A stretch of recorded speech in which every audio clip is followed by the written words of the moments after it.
एका ट्रक चालकाच्या हेल्परचं अपहरण केल्याप्रकरणी निलंबित प्रशिक्षणार्थी IAS पूजा खेडकर यांचे वडील दिलीप खेडकर यांचा शोध घेण्यासाठी नवी मुंबई पोलीस जे आहेत ते पुण्यातील खेडकर कुटुंबियांच्या बंगल्यावर सध्या दाखल झालेत। मी त्याच बंगल्याच्या बाहेर सध्या उभा आहे आणि आतमध्ये आपण जर पाहिलं तर काही पोलीस अधिकारी जे खरं तर नवी मुंबई पोलीस ठाण्याच्या रबाळे पोलीस ठाण्याचे आहेत ते या ठिकाणी दाखल झालेले आहेत।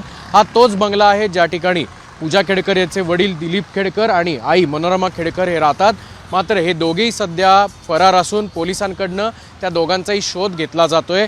काही दिवसांपूर्वी नवी मुंबईतल्या एका ठिकाणी खरं तर एक ट्रक चालकाच्या हेल्परचं अपहरण केल्याप्रकरणी पूजा खेडकर यांचे वडील दिलीप खेडकर यांच्यावर अपहरणाचा गुन्हा दाखल करण्यात आला होता आणि त्यानंतर रबाळे पोलिसांचे जे सगळे रबाळे पोलीस स्टेशनचे जे अधिकारी आहेत ते या ठिकाणी त्यांचा शोध घेण्यासाठी दाखल झाले असता त्यांच्या पत्नी म्हणजेच मनोरमा खेडकर यांनी पोलिसांना सहकार्य केलं नाही आणि उलट पोलिसांच्याच अंगावर कुत्रे सोडले होते आणि त्यानंतर हा सगळा प्रकार जो आहे तो समोर आला होता आणि यानंतर आता त्याचा अधिक तपास करण्यासाठी या दोघांचाही शोध घेण्यासाठी तसंच या संपूर्ण घटनेचा पंचनामा आणि त्या संदर्भातली पडताळणी आणि तपासणी करण्यासाठी पुणे पोलीस तसंच रबाळे पोलीस ठाण्याचे जे सगळे पोलीस अधिकारी आणि कर्मचारी आहेत ते याच बंगल्यात सध्या पंचनामा जो आहे तो मनोरमा खेडकर यांच्या वकील यांच्या समक्ष या ठिकाणी आपल्याला करतानाचं चित्र जे आहे ते पाहायला मिळतंय। या ठिकाणी पोलिसांच्या हाती काय लागतं हे पाहणं आता ते तपासातून पुढे येईल।